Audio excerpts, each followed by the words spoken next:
नमस्कार. आपलं स्वागत आहे आयकॉन स्टील प्रस्तुत बिल्ड आयकॉन या उपक्रमामध्ये. आज आम्ही आलो सांगलीमध्ये आणि माझ्यासोबत आहेत इंजिनियर सप्टेंबर वडगावे सर. नमस्कार. तुम्हालाही त्यांच्या नावाची गंमत वाटेल, पण आम्ही मगाशी बराच वेळ त्या नावाबद्दल गंमत विचारली त्यांनी आणि पण सांगितली.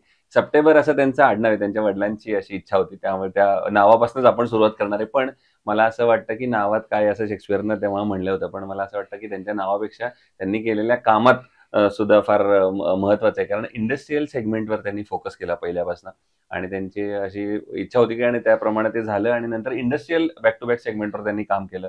त्याच्यामध्ये अनेक शुगर इंडस्ट्री असतील, डिस्टिलरी असतील, पोल्ट्री असतील, अशा वेगवेगळ्या प्रोजेक्ट्सवर त्यांनी आजपर्यंत महाराष्ट्र, कर्नाटक आणि गोवा अशा वेगवेगळ्या राज्यात जाऊन पण काम केलेलं आहे. त्यामुळे एका अर्थानं सांगलीच्या भूमिपुत्राचं नाव वेगवेगळ्या याच्यात झालेलं आहे. त्यामुळे त्यांचं नाव पण कळलेलं आहे आणि सांगलीचंही नाव एका अर्थानं पुढे गेलेलं आहे. या सगळ्या त्यांच्या प्रवासाबद्दल, अनुभवाबद्दल आज आपण त्यांच्याशी बिल्ड आयकॉन या प्लॅटफॉर्मवर गप्पा मारणार आहोत. तर पुन्हा एकदा नमस्कार. आपलं स्वागत आहे. येस. आपण सुरुवात करूया ते म्हणजे तुमच्या शैक्षणिक येस पार्श्वभूमीपासून, सर. हां, की लहानपणी तुमची शाळा कुठली होती, हां. कॉलेज कुठलं होतं, सिव्हिल इंजिनिअरिंग या फील्डमध्ये येण्यामागची प्रेरणा कुणाची होती, काही कोणाचं? इन्स्पिरेशन कुणाचं होतं, हां, ज्यांच्यामुळे तुम्ही या फील्डमध्ये आलात हां. आणि अर्थातच नावापासूनच ती सुरुवात करावी येस, स्टोरीला तुम्ही. येस. सर, माझं नाव सप्टेंबर चंद्रकांत वडगावे. हं, वडिलांनी 1981 साली सप्टेंबर हे नाव दिलं. त्यांचं मत होतं, की नावात काय नाही आहे. हं. एखाद्याचं नाव शांतीनाथ आहे, परंतु त्याला भरपूर राग येत आहे. तर त्या शांतीनाथ नावाचा काय उपयोग झाला? एखाद्याचं नाव महावीर आहे, देवाचं नाव आहे, परंतु तो किसे कापू आहे बस स्टँडवर. तर त्याचं महावीर आणि त्याचा काय संबंध राहिला? त्यामुळे त्यांनी सप्टेंबर नाव हे त्यांना आणि सप्टेंबर महिना आला हा पुल्लिंगीच शब्द आहे. हं. त्यामुळे त्यांनी सप्टेंबर असं नाव ठेवलं आणि ज्याच्याप्रमाणे आजकाल मला 40-42 वय झालं. त्यामुळे कुठेही गेलं तरी माझ्या नावाची आठवण कायम ठेवतात ते. वाह! त्या पद्धतीनं मग माझ्या नावामुळं सुरुवात झाली. कुठेही गेलं टेंडरला सगळेजण म्हणतात सप्टेंबरमध्ये काम संपवू नका, अगोदर संपवा. असं सुद्धा म्हणतात ते काही वेळा. वाह! प्रोजेक्ट तर येणार होतं. त्या पद्धतीने मग आम्ही करत जातोय. हो. माझं बाकीचं सर शिक्षण झालं ते माझ्या गावी झालं. हं. आरग म्हणून इथं गाव आहे माझं. हं. त्या गावामध्ये 10th पर्यंतचं 10वीचं शिक्षण झालं. त्याच्यानंतर मी बेळगावला गोमटेश पॉलिटेक्निक म्हणून डिप्लोमाचं कॉलेज आहे. तिथं गेलो. तिथून 3 वर्षाचा डिप्लोमा करून 2000ला मी या फील्डमध्ये चालू केलं काम चालू करायला. केलं. बरोबर आहे. जसं तुम्ही या फील्डकडे आलात, तसा पुढचाही प्रवास एक फार महत्वाचा आहे. तो म्हणजे की जो प्रत्येक इंजिनिअरला एक महत्वाचा टप्पा असतो, ते म्हणजे स्ट्रगलिंग एक एक पिरियड असतो. पिरियड असतो बरोबर. तर ते शिक्षण झाल्यानंतर पहिला प्रोजेक्ट मिळेपर्यंत हां, मिळेपर्यंत. तर तो स्ट्रगल कसा होता? हां, आणि पहिला प्रोजेक्ट कुठला मिळाला, कसा हां. मिळाला? बरोबर. हां. पहिला प्रोजेक्ट मिळूपर्यंत आम्ही थोडं जॉब केलं पुण्यामध्ये. हं. पुण्यामध्ये जॉब केल्यानंतर थोडे म्हणजे तसा वास्ट एक्सपिरियन्स काय आलेला नाही तिथं. हं. पण त्यानंतर आम्ही विचार केला, की पुण्यामध्ये काय आपल्याला सक्सेस व्हायचे चान्सेस कमी आहेत. हं. म्हणून आम्ही परत गावाकडे आलो. गावाच्या छोट्या मराठी मुलांच्या शाळेचे जे छोटे पाण्याचे टँक्स असतात, तिथून आम्ही सुरुवात केली वाह! आणि पहिला मोठा प्रोजेक्ट आम्हाला आमच्याच शाळेचं रिनोव्हेशनचं काम मिळालं. म्हणजे अच्छा. जिथं आम्ही 10वी पर्यंत काम शिक्षण गेलं, त्याच शाळेचं रिनोव्हेशनचं काम आमचं मिळायला चालू झालं आणि तिथून आमची सुरुवात झाली. वाह! हा पण एक वेगळा योग आहे योग म्हणजे हां. ती ज्या शाळेत आपण शिकलो, शिकलो हां, तिथंच तुम्हाला पुन्हा काम पुन्हा काम मिळालं मिळालं. आणि तोही प्रवास फार महत्वाचा आहे. आता हां, येऊया काही दुसऱ्या आणखी तांत्रिक मुद्द्यांकडे. हां. त्यातला पहिला मुद्दा, आता तुम्ही वेगवेगळ्या स्टेट्समध्ये पण काम करताय. येस. पण या तिन्हीकडे तुम्ही एक समान धागा कदाचित बघितला असेल हो. किंवा तुमचा त्यातला अनुभव हवा आहे, ते हं, म्हणजे कामगार हं. आणि त्या कामगारांमध्ये लेबरमध्ये हां. अनस्किल्ड लेबर, हो. अकुशल कामगारांचं हां, प्रमाण हां. आणि अशा अकुशल कामगारांबरोबर काम करताना बऱ्याचदा हं. धोका सुद्धा संभवू हो, शकतो. हो. संभू शकतो. तर तुम्ही कशी ती परिस्थिती हाताळता साईटवर? बरोबर. आता अकुशल कामगार आणि कुशल कामगार. हं. अकुशल कामगार आता काही ठिकाणी आम्ही लोकलची जी माणसं असतात, आता यासाठी आम्हाला आता कन्नड येते. हो. अच्छा. कन्नड, हिंदी, मराठी वाह! आणि कोकणी पण थोडं बोलतोय. हं. त्यामुळे आम्हाला काय झालं, की लोकलच्या माणसांच्यावर काम करताना सोपं झालं.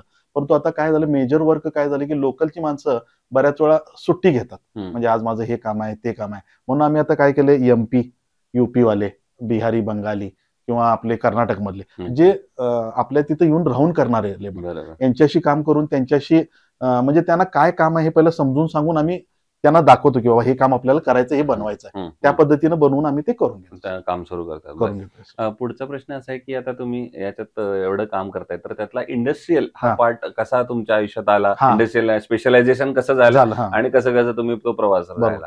आता काय झालं सर, आम्ही ज्यावेळी सुरुवातीला काम चालू केलं, त्यावेळी आमच्या आजूबाजूला शुगर इंडस्ट्री मोठी होती. म्हणजे आमच्या गावाच्या आजूबाजूला एक 4-5 मोठ्या फॅक्टरी होत्या. त्यामुळे आम्ही काय केलं, की बाबा आता रेसिडेन्शियल म्हणजे आम्ही आता शाळेचं काम चालूच केलं.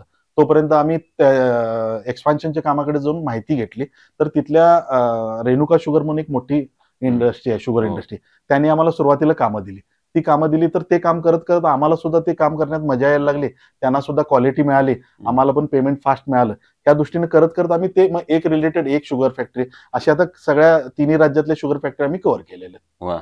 एकाला एक रिलेटेड होत गेलं सगळं. ओके. तेव्हा कामात गोडवा पण तुमच्या आला आला, शुगर हा. इंडस्ट्रीमध्ये काम आला, केल्यामुळे हा, असं हा, म्हणायला हरकत नाही. बरोबर. बरोबर आहे.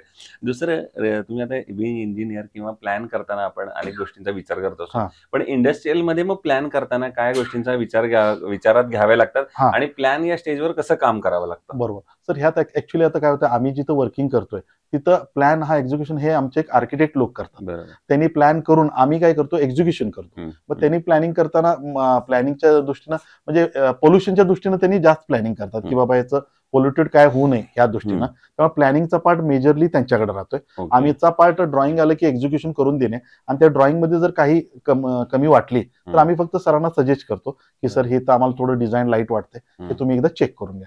म्हणजे तो प्लॅनिंगचा पार्ट मेजरली त्यांचा असतो. आम्ही आमच्या कामाचं प्लॅनिंग करतो करताय की आम्हाला एकदा टेंडर मिळालं तर त्याच्यानंतरचं प्लॅन काय कसं करायचं, करायचं? की बाबा मला आता प्रोक्युरमेंट काय करायचं, मटेरियल किती प्रोक्युर करायचं आहे, मला लेबर शेड कुठं उभे करायचे, मला किती लेबर कोणत्या महिन्यात लागतील, माझे सण कुठले येणार आहेत पुढं, ईद आलं तर मला मोमेडियन लेबर कमी मिळणार आहेत, हो. होळी आली तर आता लेबर जाणार आहेत. तर हा सगळा आमचा आता एक चार्ट प्लॅन बनवून आम्ही त्या पद्धतीने एक्झिक्युशन काम करून करतो. घेतो. बरोबर आहे. जसं रेसिडेन्शियल मध्ये बऱ्याचदा बजेट आणि हा एक मुद्दा असतो, असतो. तसा हा इंडस्ट्रीमध्ये पण बजेट हा मुद्दा असतो का? हा. आणि असला तर मग बजेट आणि क्वालिटी ऑफ कन्स्ट्रक्शन हा. हे दोन्ही कसं मॅनेज करता मग बरोबर. तुम्ही? सर तिथं सुद्धा असतो. म्हणजे तिथं ज्यावेळी आपल्याला पीओ एकदा दिलं जातंय, हम्म. पीओ दिला तर एक 1 सीआरचा पीओ दिला तर आपण काम करताना जर पीओ एक्सिड होत असेल 1 सीआरच्या तर आपण त्यांना पहिला कळवायला लागते की सर माझा पीओ 1 सीआरच्या वर जाणार आहे. मग ते अमेंडमेंट करून घेतात. म्हणजे त्यांचं मत काय आहे की काही गोष्टी ऍझ्युम केलेल्या असतात की बाबा हे डेप्थ आपण एक 3 मीटर पर्यंत जायचं आहे, परंतु काही ठिकाणी डेप्थ 6 मीटर जायला लागते. त्यावेळी ही अडचण आल्यानंतर परत ते म्हणजे त्यांचं मत काय असतं की आज आपण ह्याच्यावर एक छोटं मशीन बसवणार आहे, परंतु फ्युचरमध्ये 5 वर्षांना ना त्याच्यावर हत्ती आणून बसवतील ते. हो. त्यामुळे डिझाईन अशा पद्धतीने करायला लागते की ह्याच्यावर उद्या काही पण बसवतील, कारण जो डिझाईन केलाय, जो काम केलाय तो नसतोच तिथं. यांनी परत येऊन दुसरं काही पण बसवू शकतात. त्यामुळे फॅक्टर ऑफ सेफ्टी जास्त धरून त्या पद्धतीनं डिझाईनचं करावं प्रोसिजर लागतं. केलं जातं. बजेटचा विषय सहसा तिथं राहत नाही, कारण बरोबर त्यांनी वन टाइमच इन्व्हेस्टमेंट करत असतात. बरोबर आहे. आता या सगळ्यापेक्षा एक वेगळा प्रश्न आहे, तो म्हणजे तुम्ही इथल्या मूळच्या जसं तुम्ही शिक्षण वगैरे हो. घेतलं आणि आता तुम्ही कामामुळे सगळीकडे फिरताय, बरोबर. म्हणून हा प्रश्न विचारायचा हा. आहे. ते म्हणजे सांगली जिल्ह्याच्या विकासाचं व्हिजन हा. असं जर एक इंजिनियर म्हणून तुम्हाला विचारलं हा. तर तुमच्या डोळ्यासमोर कुठले मुद्दे येतात? किंवा तुम्ही हा. बाहेरची पण इंडस्ट्री हो, बघितली आहे, बघितलेले आहे. सगळीकडचे बरोबर आहे. इंडस्ट्रियल सेगमेंटमध्ये काम बरोबर, करतात, तर अजून सांगलीमध्ये असे कुठले इंडस्ट्री आल्या पाहिजेत हा. किंवा कुठले सेगमेंट आले पाहिजेत की ज्याच्यामुळे सांगलीचा ओव्हरऑल विकास होईल? आता सर मेजर आमच्या इथं विषय चालू आहे सर आमचा कौलापूर एअरपोर्टचा. म्हणजे तो कौलापूर एअरपोर्ट जर आमचं झालं तर आम्हाला कनेक्टिव्हिटीला चांगलं होईल. हो. आमचं जे शेती रिलेटेड जे मटेरियल आहे ते फास्ट जाईल. तशा पद्धतीनं ते आणि परत आमच्या इथं टेक्नॉलॉजीचं म्हणजे आपण काय म्हणतो आयटी सेक्टर फार वीक आहे. हो. त्या आयटी सेक्टरमध्ये जर चांगलं जर काम झालं तर चांगल्या गोष्टी पुढे डेव्हलप होऊ शकतात. म्हणजे हे मेजर 2 मुद्दे आता सध्या हायलाइट आहेत. बरोबर आहे. पण हा जसा तुम्ही मुद्दा सांगितला आयटीचा आणि याचा, तर त्याच्यामध्ये सरकारनं मग काय पावलं उचलली पाहिजेत असं तुम्हाला वाटतं अजून याला जरा गती देण्यासाठी? हा, आयटी सेक्टरला तर आता काय करायला पाहिजे सर, ह्या जागेत आपल्याकडे जागा मोबलं पाहिजे. आता फक्त त्यांनी काय करायला पाहिजे की आयटी सेक्टरना आमच्याकडे आणायला पाहिजे आणि त्यांना थोडेसे कन्सेशन म्हणजे त्यांना जे काय हे लागतात लायसन्सेस लागतात ते सगळे अटी शिथिल करायला पाहिजेत आणि त्यांना थोडी चालना द्यायला पाहिजे. कारण ती चालना दिली तर आमची मुलं आता काय होतात पुण्याला, बेंगलोरला, मुंबईला आहेत, ती इथल्या इथंच बसून कामं करून होऊन जाईल. त्या पद्धतीने आता सरकारनं त्यांना मदत करायला पाहिजे. आता एक अवघड प्रश्न असा आहे की तुम्ही 60 पेक्षा जास्त अशा प्रोजेक्टवर काम केलं इंडस्ट्रियल, आणि त्यातला एकच प्रोजेक्ट असा निवडायची वेळ आली की जो तुमचा आयकॉनिक प्रोजेक्ट आहे, बरोबर, तर त्यातला कुठला निवडाल तुम्ही प्रोजेक्ट? म्हणजे प्रश्न फार अवघड आहे सर, कारण ही सगळी 60 कामं माझ्यासाठी आयकॉनिकच आहेत. बरोबर. तर कारण मी तसा एखादा असं म्हणू शकत नाही का, कारण प्रत्येक म्हणजे ज्यावेळी मी पहिला प्रोजेक्ट केलता त्यावेळी माझी लेवल वेगळी होती आणि जो मी 60वा करतोय, परंतु तो पहिला पण तेवढाच महत्वाचा आणि 60वा पण तेवढाच महत्वाचा. त्यामुळे मी असं सांगू शकत नाही सगळेच प्रोजेक्ट माझ्यासाठी चांगले आहेत, कारण त्या गोष्टी ते चॅलेंज होते आणि त्यावेळी मी ते क्लिअर करत गेले. अच्छा, मग किंवा मी असं म्हणेन की त्यातला एखादा चॅलेंज वाला प्रसंग सांगता येईल का, की अचानक एखादी समस्या उद्भवली किंवा प्रॉब्लेम आला, चॅलेंज आलं आणि त्याच्यावर तुम्ही कसं ओव्हरकम केलं, आव्हानावर मात कशी केली, असा एखादा प्रसंग सांगता येईल? हो, असे बरेच आहेत सर. त्यातलं एखादा म्हटलं तर सर आता माझा प्रोजेक्ट चालू होता आणि अचानकच माझी टीम रातोरात 50 ते 60 जणांची टीम पळून गेली सर.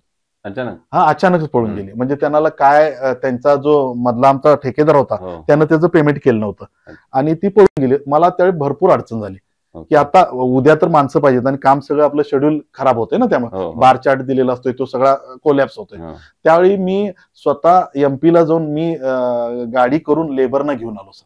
बापरे. म्हणजे कोरोनाची पण कंडिशन, कोरोनाला पण आम्ही प्लेन मधनं लेबर आणलेत. बरोबर. कारण का त्यांना स्टेट वाईज येताना एवढं चेकिंग होतं, हो. त्याच्यापेक्षा आम्ही काय केलं, प्लेन मध्ये बस, इथं उतर, इथनं डायरेक्ट इकडे. अच्छा. म्हणजे की फॅक्टर आमचा लेबर आहे सर. लेबर लेबरच असेल तर सगळं काम होणार आहे. आम्ही फक्त प्लॅनिंग करू शकतो, परंतु जे तोच काम मेन आहे आमचा. साईटवर हा करायचं करायचा तो त्याच्याच आहे. त्यामुळे अशी चॅलेंजेस बरं सारखे येतात, परंतु त्यावेळी ते आमच्या आता अनुभवानुसार किंवा आम्ही त्याचं काळजी पहिलाच घेतो आणि त्या पद्धतीने आता करत राहिलो.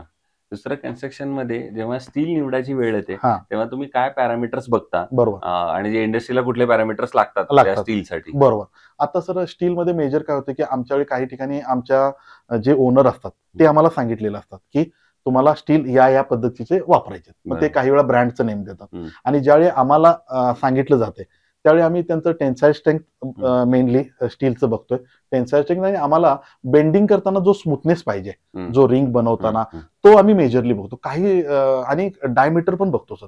काही डायमीटर काय असतात सर, 10 mm असतात, ते 11 पण असू शकतात. तर तिथं रेटला कमी दिसते पण वजनाला जास्त जाते. त्यामुळे आम्ही मेजरली त्याचं डायमीटर आणि त्याचं जो टेन्साईल स्ट्रेंथ आहे ती मेजरली आम्ही बघतोय.